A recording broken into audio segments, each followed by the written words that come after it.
This is episode 202 of the Rio Grande Foundation's Tipping Point, New Mexico podcast. I'm Paul Gessing. And I'm Wally Drangmeister. I'm president of the Rio Grande Foundation, New Mexico's free market think tank. You can find out more about the foundation at riograndefoundation.org. Well, Wally, last week we talked, and we talked on Memorial Day itself. And if you'd told me that COVID-19 and the outbreak would be not out of the news, but definitely a playing second fiddle. Distant second place, isn't it? It's crazy. Yeah, I would have not believed you. Interestingly enough, the event that has kind of gripped us for the last 4 or 5 days since then is related to COVID-19, and it's something that the media haven't really been as clear about as I see it. And of course, I'm talking about the death or murder of George Floyd. He was an African-American man up in Minneapolis, Minnesota. It's worth noting that he was booted out of his job or lost his job, which was at the Conga Latin Bistro in Minneapolis, due to the lockdown on the COVID-19. He had been passing one or more counterfeit bills in order to pay for things that he needed to purchase. And that is when the Minneapolis police detained him and subsequently killed him. And it seems like a very cut and dry case, although certainly it's worth having a more thorough investigation of the situation. That, for lack of a better phrase, has lit a powder keg of some of the same racial animosities and concerns, especially between police and African Americans. But it's kind of been nonstop now across the country in major cities, and including right here in Albuquerque, New Mexico. So quite a situation that suddenly cropped up, Wally. Yes, and certainly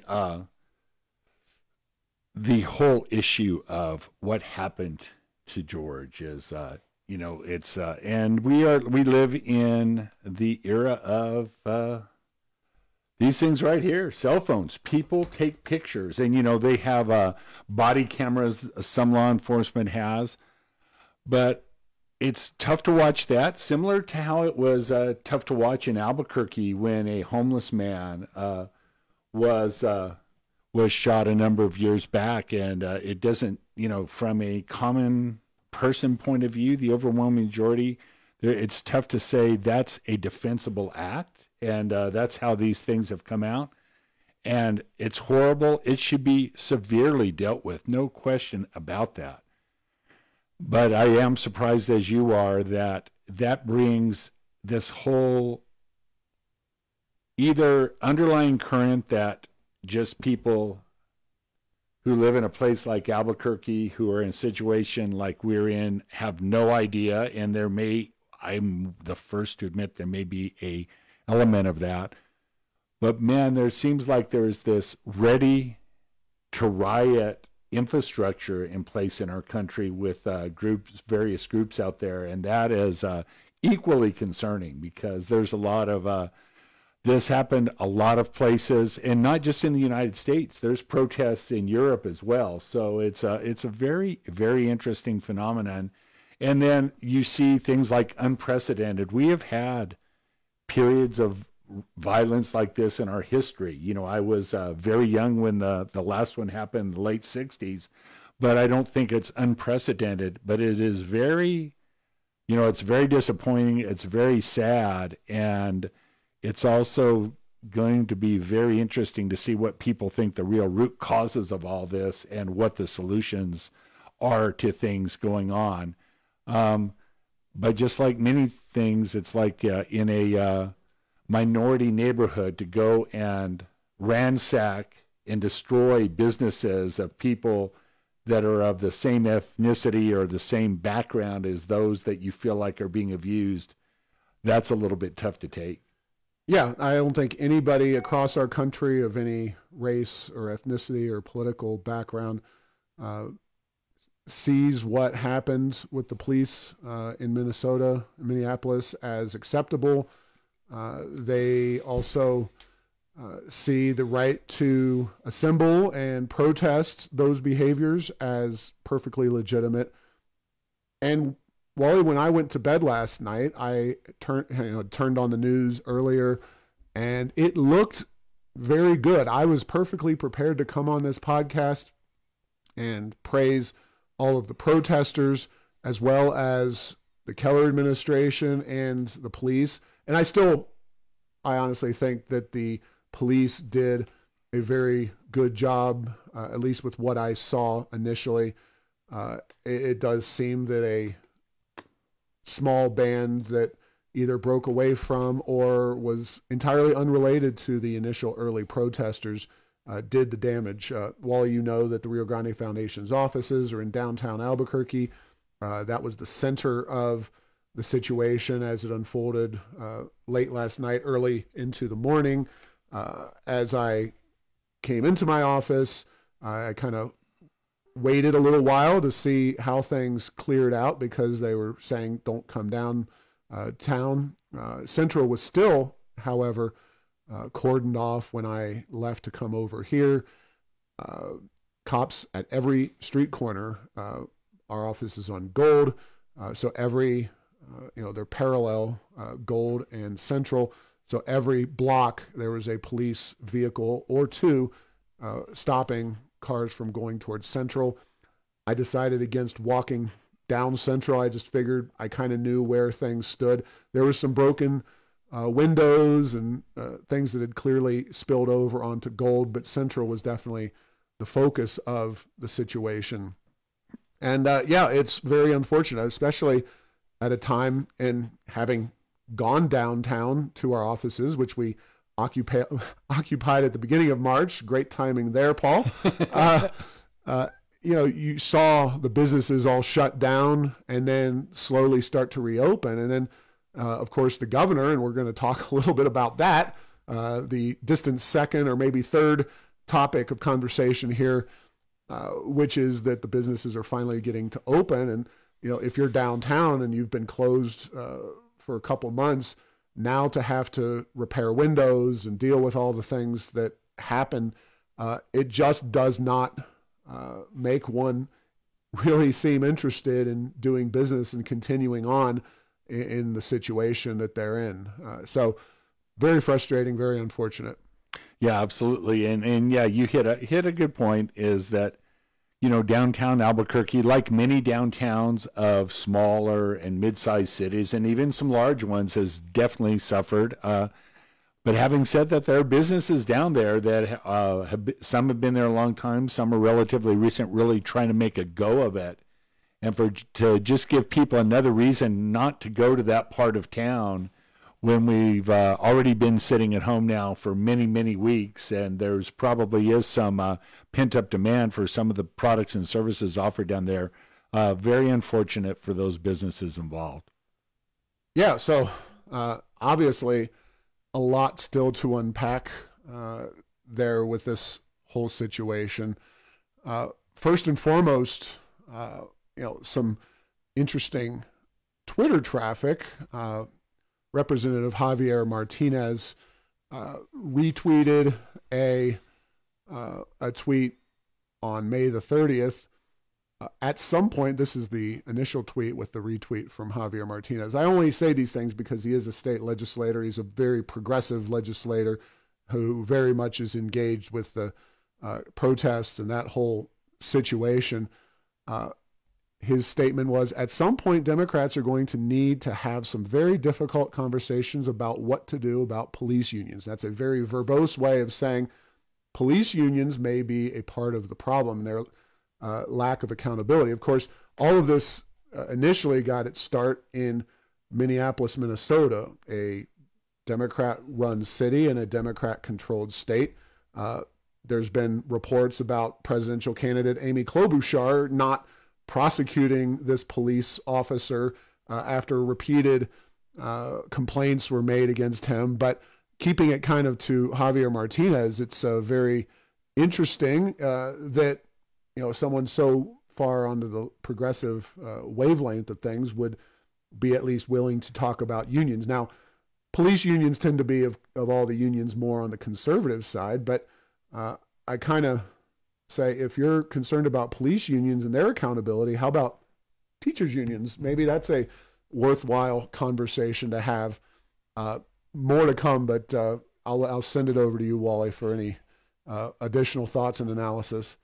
Well, I think right there, and it would be hard to find two people who are at further sides of the political spectrum, Paul, between Javier and you, and the fact that both of you see the issue that may require some action above and beyond that which was deemed appropriate, acceptable for a narrow band of political thinking, speaks to really what's been happening and how bad it is, and the aftermath of what's going on in our country. Yeah, and kind of taking it to a more broader, taking the camera out, if you will, and panning around. You'll remember, many of our listeners will remember the Arab Spring of several years ago. That was actually, I don't know if you know this, Wally, but that got started with a man who was, I think, a fruit vendor in Cairo, Egypt. And he had been prohibited, tried to get permits, tried to sell his fruit and wares on the streets of Cairo, and was unable to. Eventually set himself on fire, killing himself.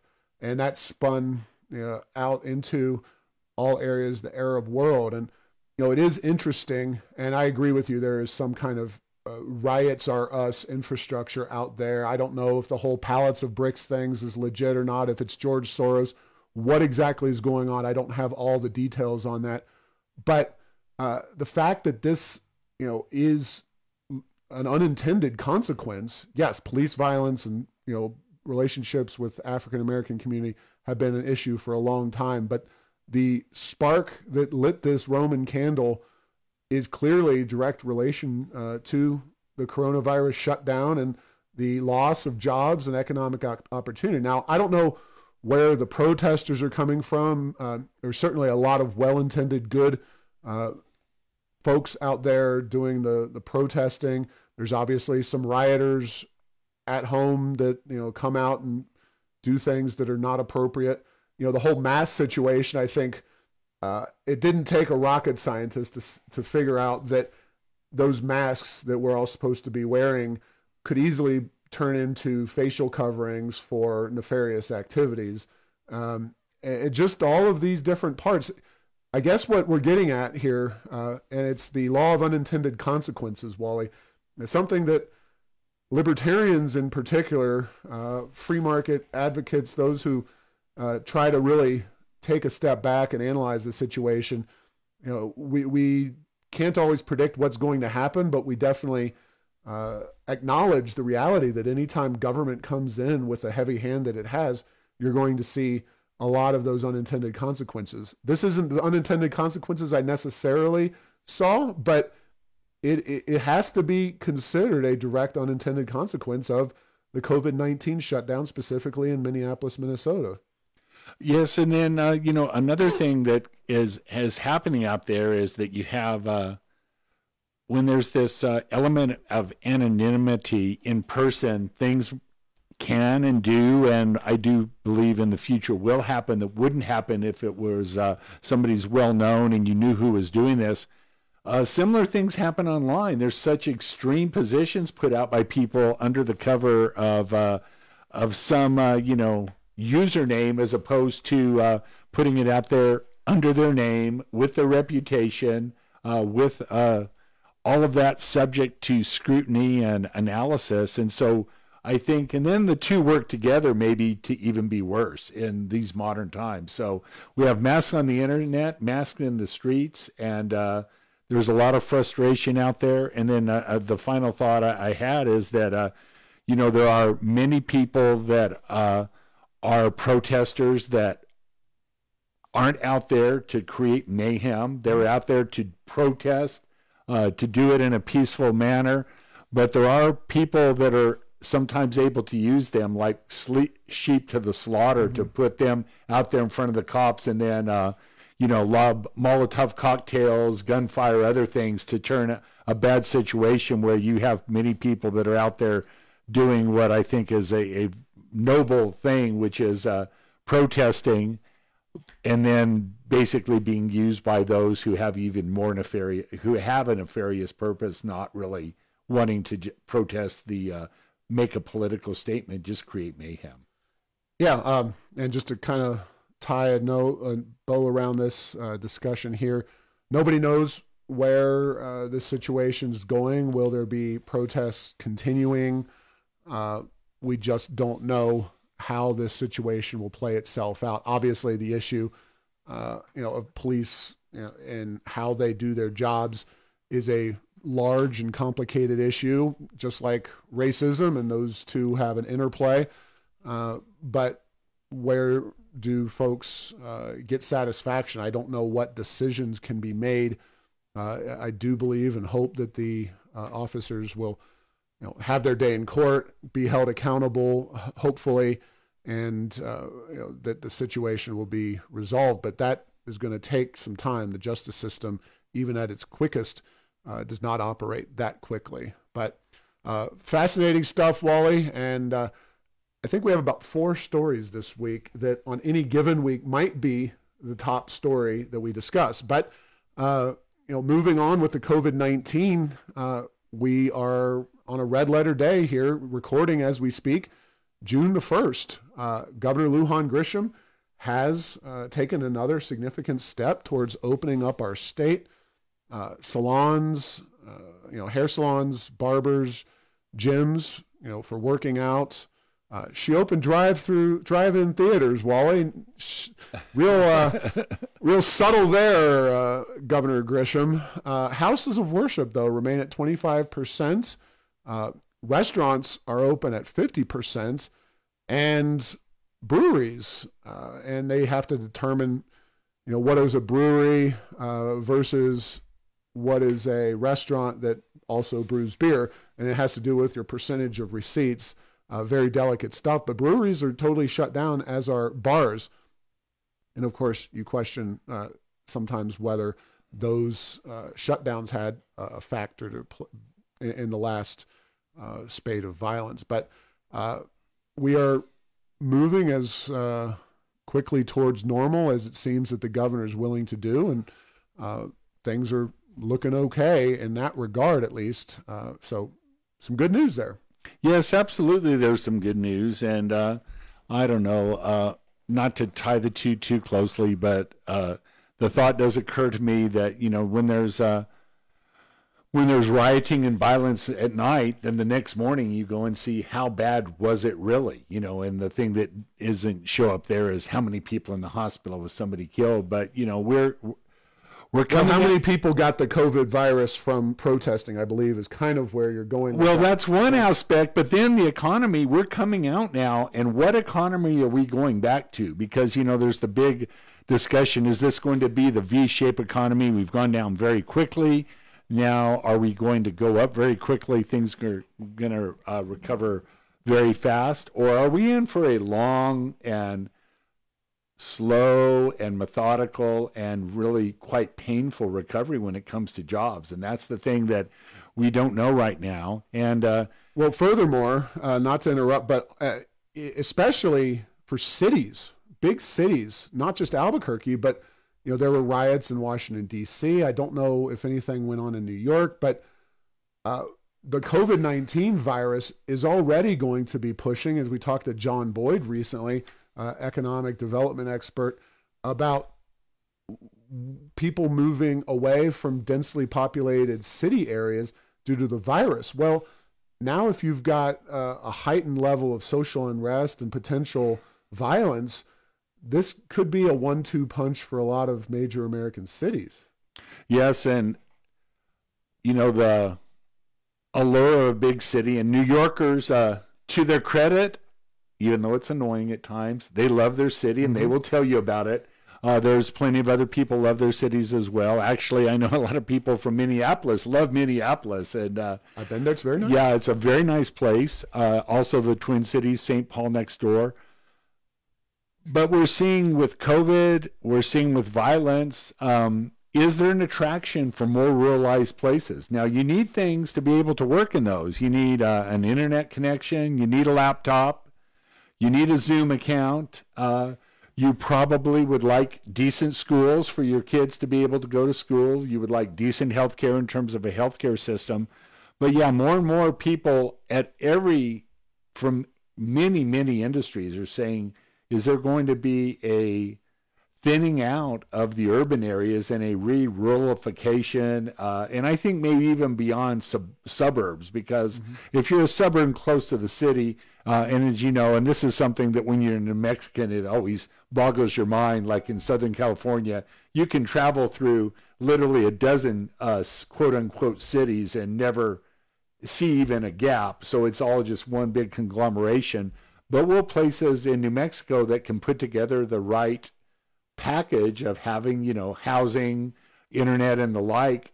Is this an opportunity for us, or is this something that, we're going to come up short and find other states around us, other small towns, the Durangos, the Pueblo, Colorados of the world, are they going to benefit? Or is there an opportunity for places like Santa Fe, Las Cruces, even Belen, Los Lunas, and the more rural parts of Albuquerque to benefit? It's going to be interesting to see. Yeah, these are all long-term mega trends here. We're not talking about large numbers of businesses shifting overnight or people shifting overnight. However, although, New York's such a big place, if 30 people decide they want to live in New Mexico, you might start to see, I'm not saying you will, but we could start to see something in the next several weeks and months to see if this really is anything, or if this is just another toothless tiger of a concept that gets thrown out there, but it's not real. I definitely agree with you. Schools are going to be a factor. I would like to add a couple, which is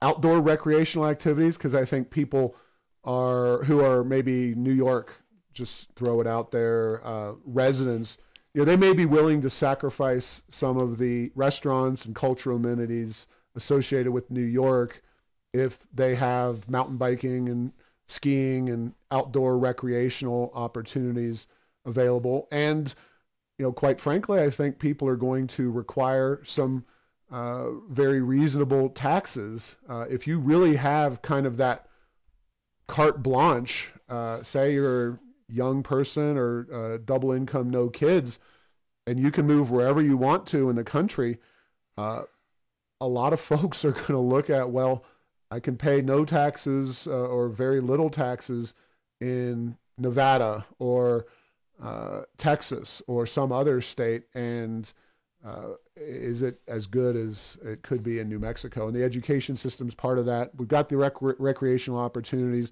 We don't have the schools. Our taxes are mediocre. So there's a lot to discuss there, but the good news is ultimately New Mexico is starting to reopen. Certainly the breweries, wineries, the bars, I think they need to be reopened. Places of worship still at 25%. Wally, I've been to church, Catholic church, the last 2 weekends. They've no singing, wear a mask the entire time. It's, I'd previously worn masks for 5 minutes at a time to go golf. They want you to wear it at the front desk and whatnot. But wearing a mask throughout a church service of 30 to 40 minutes, which is what it is without the singing, it's not comfortable. And I can only imagine somebody who's in the target demographic for the COVID-19, how uncomfortable someone with breathing problems, with asthma or whatever it is, sitting there in a mask. It's not exactly the most comfortable thing in the world. No, and and I am not here to have the massive mass debate right now, and I know you're not starting to start it, but there is it's much easier to get hypoxia, low oxygen saturation in your blood when you're wearing a mask. That should not be a surprise to anybody. And I'm with you. Most of the times I've been going outside have been for exercise, and so I don't have to have a mask on my mountain bike in the foothills or in the Bosques. But Yeah, just wearing it into the store and walking around, it's not a fun thing. And it has also given me a huge appreciation for the healthcare workers that have to use the is it N95, I believe, the number of masks that are, more protective, but also harder to breathe in. That would be something, to have to wear that for a 8, 10, 12-hour shift as well. So, yeah, masks are there, opening up. I don't know. I think we're ready, hopefully, in the next phase to do things. But just when you think that rationality and common sense are starting to emerge in the opening of businesses, as we are talking right now, Las Cruces, one of the places that has had the best results, at least from a death point of view. The last I looked, there were 3 deaths in Doña Ana County, which is a substantial county, by the way. They're putting more. The plan is to put more stringent opening requirements than Governor Lujan Grisham did, and so it's one of those things. There's always a next phase, a next step. It's very interesting, and then. I've heard the thing discussed that, well, yes, but that will encourage people to go for patio dining, which in places like Phoenix, Arizona, and Las Cruces, New Mexico in the summer, patio dining sometimes comes at a cost of 105 degrees, not the most pleasant thing. So I believe their city council is meeting today to decide whether to affirm what the mayor is doing. But, there are a lot of weird inconsistencies that are coming up that I don't know how practical they are, but they certainly have a political element, and hopefully there's some thought underlying them. But that's just one that just came up in the last few days here. Yeah, not too much we're going to add to this discussion in terms of Las Cruces, but it's definitely an area that is a bellwether for the state of New Mexico politically. It has moved dramatically to the left in terms of its legislative representation in recent years. Traditionally a swing area. The mayor, of course, we're talking about Miyagishima, and the city council in Las Cruces being pretty restrictive. I don't know if this is going to be enough to push that area in more of a centrist direction.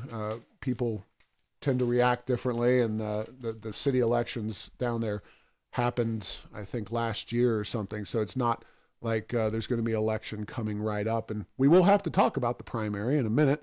But there are still more issues. The primary is going to have to wait because it's about the 5th most interesting story of the week. We're 2 down, and we've already, I think, gone through a half hour of this podcast. But Wally, again, private space flight, for crying out loud. That's number 3. Maybe there's something about space exploration milestones and social unrest that has to happen because, of course, Apollo 11 happened in 1969, kind of towards the end of one of the biggest decades of social unrest. Of course, people think it was all the 60s. It was really the kind of mid-60s into the early 70s when everything was going haywire back then. But SpaceX, Elon Musk, his company, competing, of course, in some respects with Richard Branson.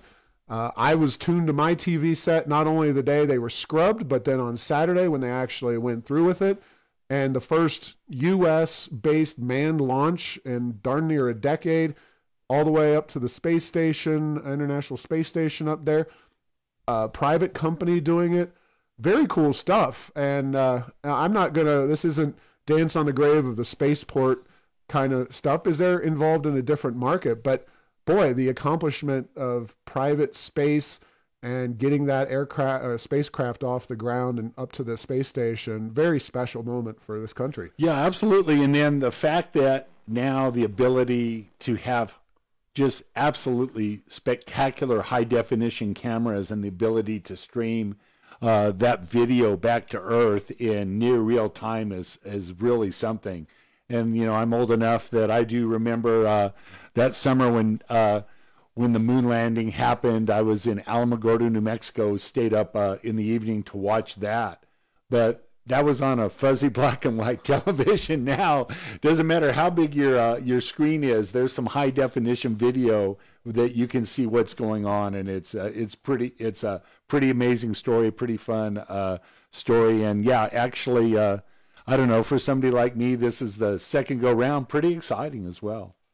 Yeah, I mean, I'm not obviously quite as old as you. I was not alive in 1969.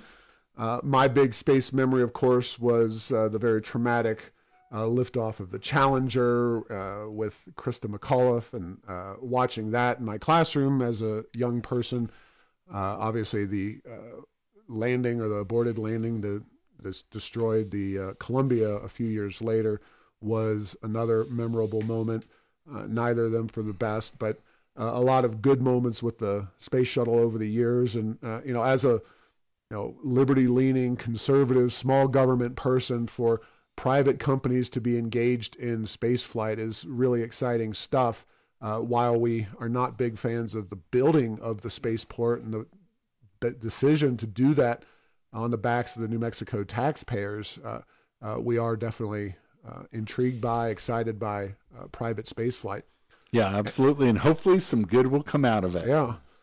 And now, what in any other rightful week would probably be the biggest single story in New Mexico is a small startup online merchant and former Albuquerque guy who's done some good things, I think, in terms of building businesses. Unfortunately, not here in New Mexico.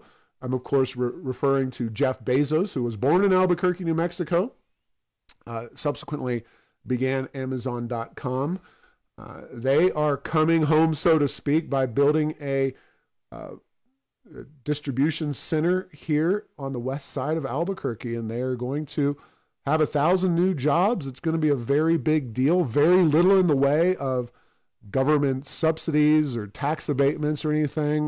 There was no beauty contest to force cities to give away ever greater amounts of money. This just happened because this made sense from a business point of view. Now, the county of Bernalillo is going to throw $6 million in terms of infrastructure and utilities. That's almost just expected. And, you build a new warehouse, a very significant warehouse, you're going to need utilities, you're going to need roads and those kinds of things. And that's kind of what government does. And I think very quickly Amazon will be a good deal for our city, for our state.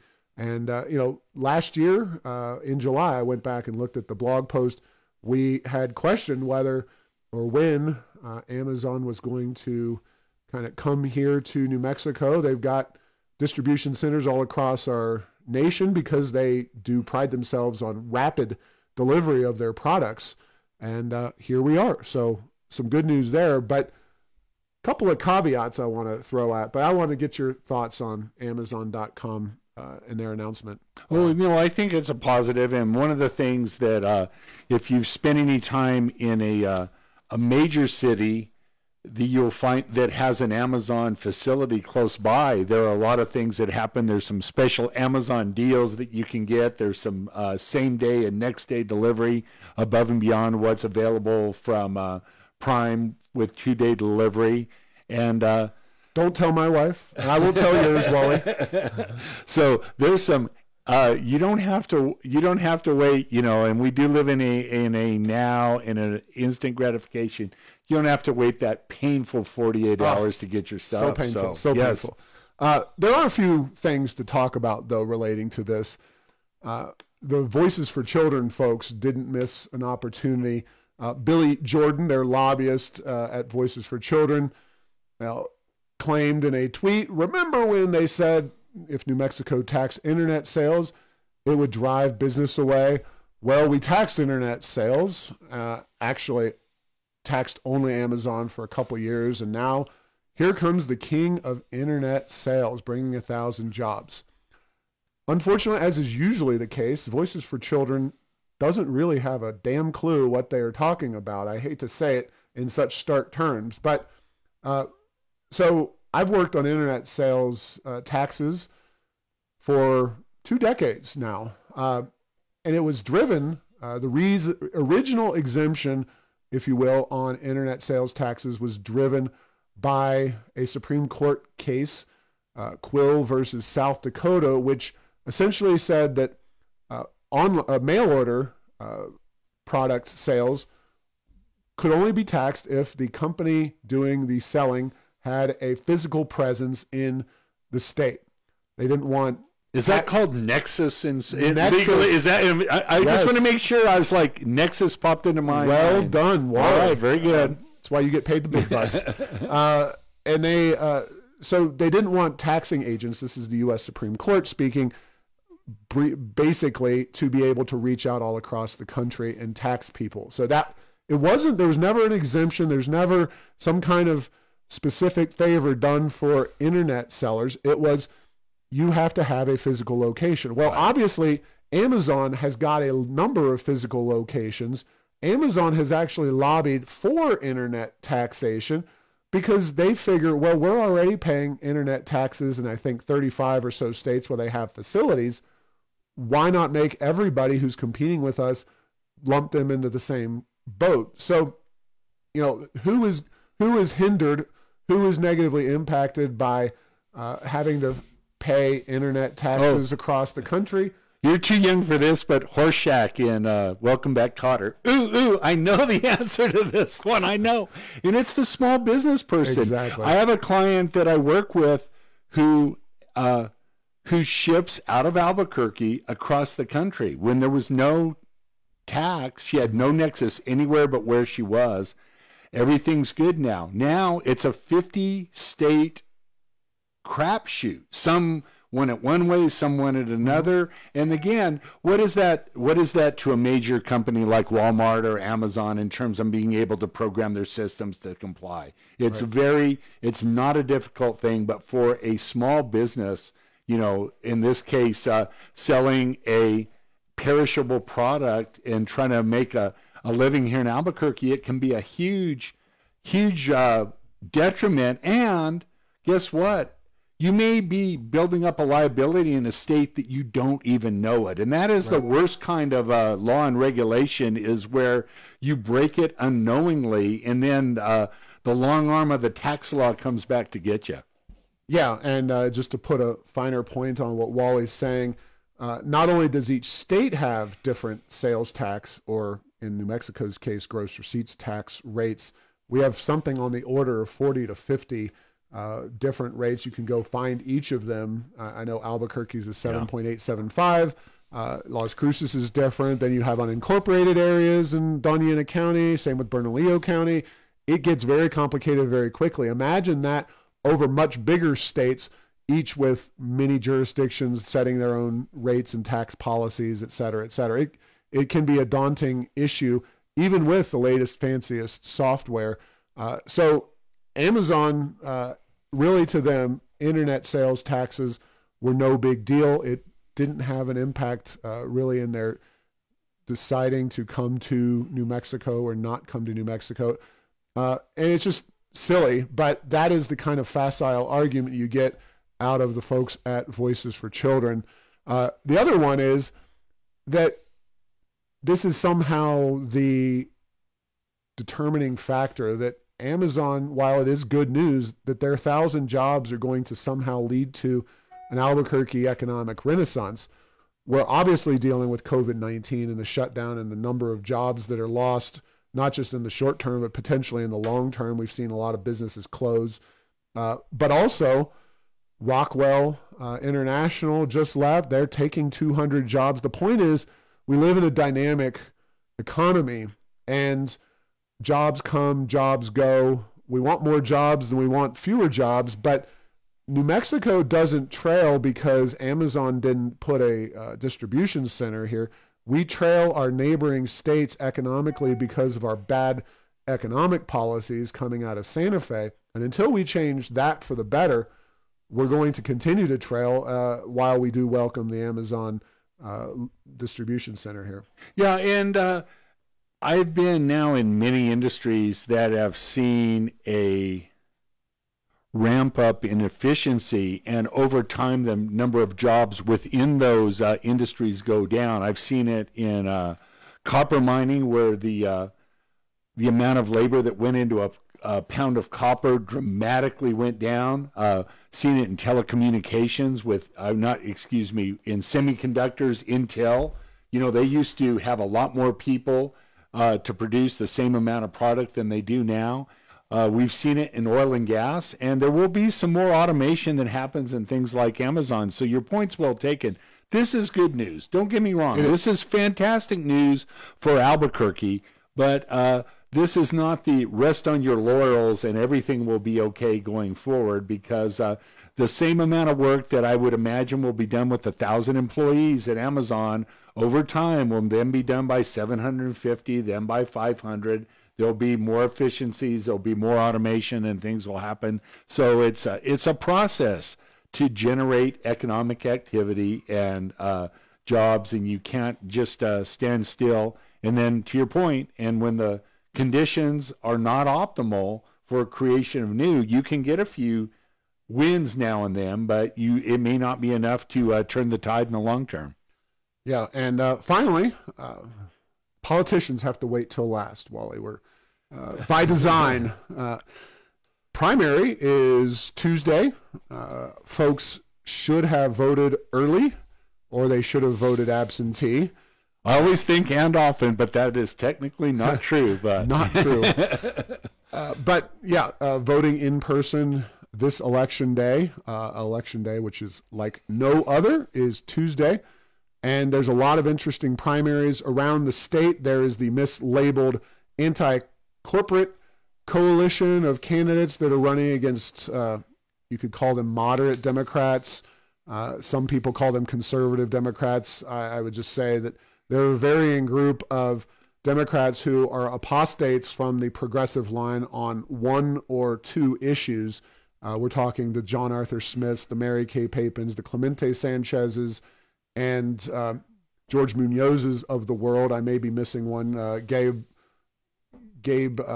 Is it Martinez? No, it's Gabe down in the. It's in Silver City. Yeah, Silver City. Okay, so I apologize for Ramos. I believe Gabriel yes, Ramos. Yes, so thank those you. Those are kind of the main Democrats, and it'll be interesting to see what the results are for those, because I'm certainly thinking that if those progressives do take out some of those folks in more moderate districts, the Republicans will look at them as potential pickups in the primary election. But there's two races in particular that the Rio Grande Foundation has our eyes on Tuesday night, which are Jim White, Senate District 19, running against Greg Schmiedes, representative.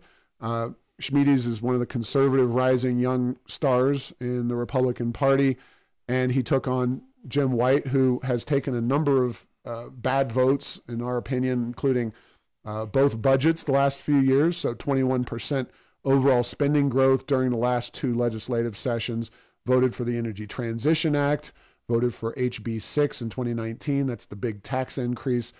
Just a wide variety of awful votes, and I could go on, but Schmiedes was the second highest performer in our vote tracking index, the Freedom Index.